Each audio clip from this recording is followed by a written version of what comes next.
风台季节咧要到啊，即马气象署就预计讲，今年是因为反盛型现象，所以这风台隔起来的所在可能会离咱台湾较近。原来这个数量应该是比平均要搁较少的。另外，今年7月到9月的温度会比正常的标准要搁较悬。原来落雨方面，颠倒是正常偏少的雨量。特别结束梅雨季创下史上第5少雨的梅雨纪录。特别正值7月到9月热天，气象署统计雨量正常偏少，气温会比平均值较热。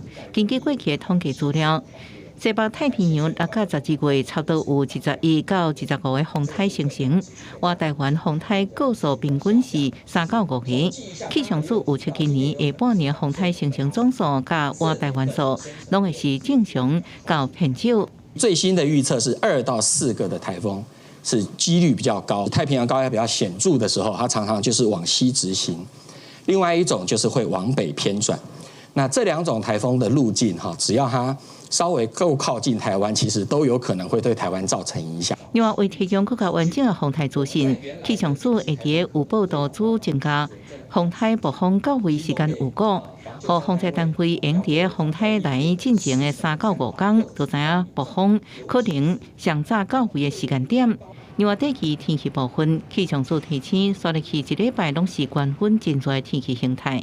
5早起，本岛只有4个县市无达到高温的警示。提醒大家，今天在南部近山区的内陆所出现局部性高温的现象范围会比较大。今天、明天、后天都是这样子。另外，中昼过后，绝对流旺盛，可能有低延时强降雨，雨区大，落雨时间也长。气象署会随时发布大雷雨即时资讯，也提醒民众出外时阵爱注意天气的变化。